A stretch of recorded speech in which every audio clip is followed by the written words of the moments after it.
મીડિયાની એક અફવા અને રસ્તા પર લોહીની હોડી. શું ખરેખર સૌરાષ્ટ્રમાં બાળચોર ગેંગ સક્રિય છે કે પછી વહેમમાં નિર્દોષના લોહી વહી રહ્યા છે? રાજકોટમાં ફેલાયેલા આ ખોફનું સત્ય જુઓ અપરાધના આ ક્રાઇમ રિપોર્ટમાં.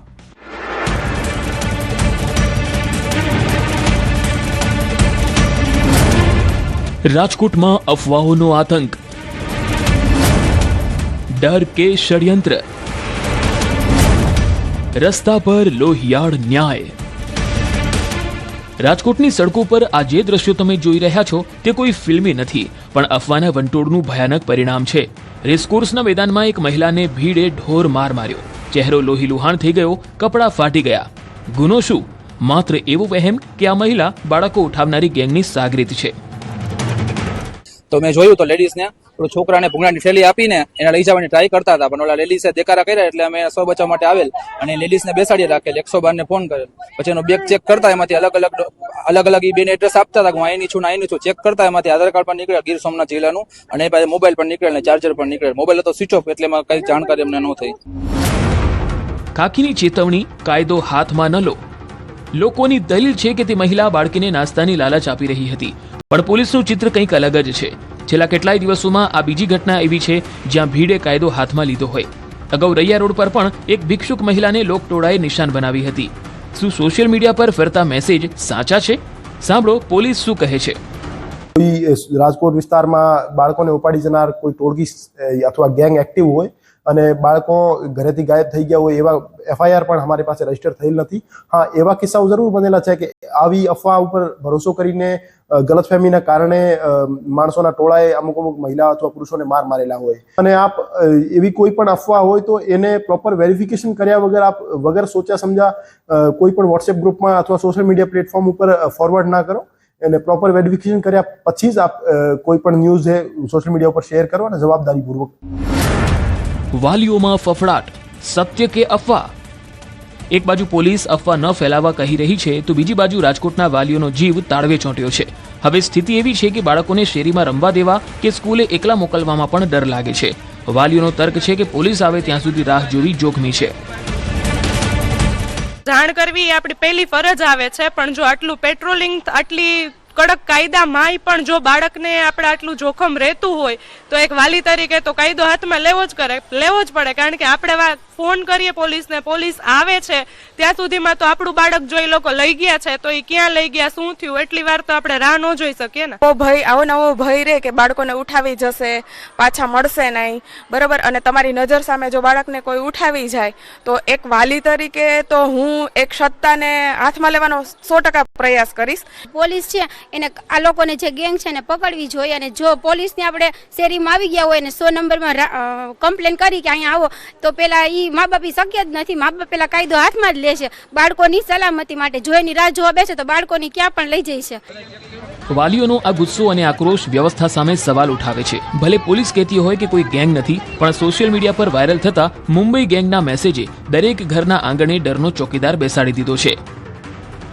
સાવધાન રહેવું જરૂરી છે, પણ અફવાના નામે કોઈ નિર્દોષને લોહી વહેવડાવવું એ પણ એક ગુનો છે.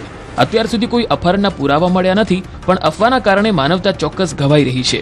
હવે જોવાનું એ રહેશે કે પોલીસ આ ડિજિટલ ડરને કેવી રીતે નાથશે. રાજકોટથી અંકિત પોપટ, news 18 Gujarati.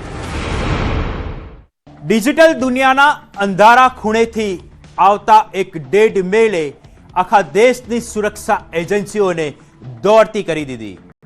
Bomb ધમકીના master mind સુધી પહોંચવા માટે અમદાવાદ સાયબર ક્રાઇમે બિછાવી એવી જાળ કે ખુલી ગયું આંતરરાષ્ટ્રીય કનેક્શન.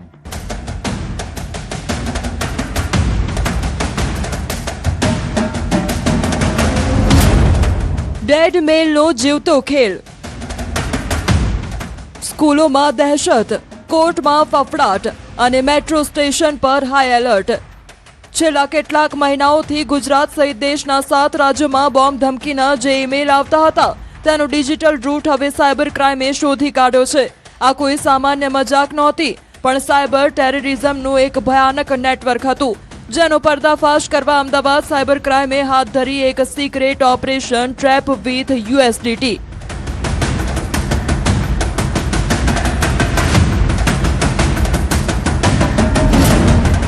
ઓપરેશન ડેડમેલ.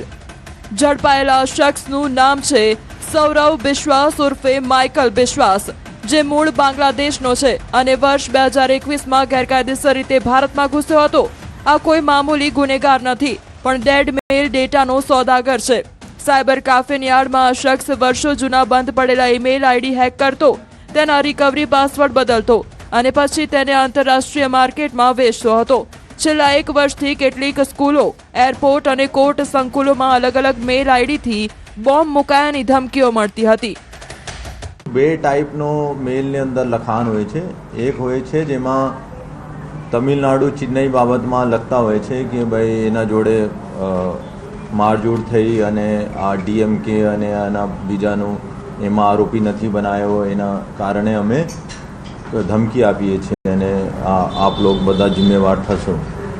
અને બીજા છે કે ખાલિસ્તાન વર્ડ યુઝ કરે છે કે ખાલિસ્તાન જિંદાબાદ અને આજે એટલા વાગે એટલા સ્કૂલ ઉપર ધમાકા થશે. અને ખાલિસ્તાન જિંદાબાદના નામે મોકલવામાં આવેલા મેલ પાછળ એક મોટું ષડયંત્ર હતું. સૌરભે આ મેલ આઈડી બાંગ્લાદેશના એક હેન્ડલરને વેચ્યા હતા. પેમેન્ટ કોઈ બેંક ટ્રાન્સફરથી નહીં, પણ ક્રિપ્ટોકરન્સી એટલે કે USDTમાં લેવામાં આવતું હતું. સાયબર ક્રાઇમની ટીમે પોતે જ ગ્રાહક બની સૌરવ પાસેથી $100 ડેટા ખરીદો અને જેવી તેણે રિકવરી મેલની ડિટેલ્સ આપી કે તરત જ તેની કડીઓ તેની બહેન પોપી બિશ્વાસ સાથે જોડાઈ ગઈ. આ ઘણા બધા આઈડીઝ હેક કરતા હતા અને એમાં રિકવરી આઈડી અને યુઝર એમાં પાસવર્ડ આ લોકો ચેન્જ કરતા હતા. અને પછી આ ચેન્જ કરીને એનો જો હેન્ડલર્સ છે આ બીજા બાંગ્લાદેશ અને બીજા દેશોનો નાગરિક છે, એનો આ લોકો વેચતા હતા. Digital footprints, 1000+ hack ID.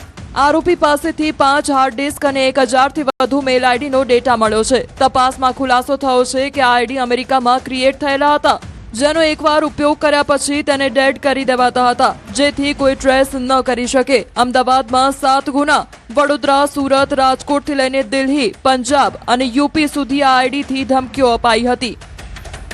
Airport 27 January 2026માં આવ્યો હતો અને 5 જનવરી 2026 અમદાવાદ ડિસ્ટ્રિક્ટ કોર્ટમાં આવ્યો હતો. એના સાથે સાથે બડોદામાં આવ્યો, સુરતમાં આવ્યો, રાજકોટમાં આવ્યો અને બીજા રાજ્યમાં જોઈએ તો બંગાળમાં આવ્યો, પંજાબમાં આવ્યો, દિલ્હીમાં આ લોકોએ મેલ કરી અને મહારાષ્ટ્રમાં કરી.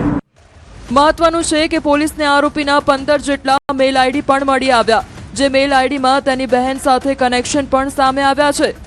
હવે પોલીસ પાકિસ્તાનની ISI અને પન્નુના સંગઠન વચ્ચેના કનેક્શનની તપાસ કરી રહી છે. સાયબર ટેરરિઝમની કલમ હેઠળ આરોપીની ધરપકડ તો થઈ ગઈ છે, પણ સવાલ એ છે કે શું આ ધરપકડથી ડિજિટલ ધમકીઓનો સિલસિલો અટકશે?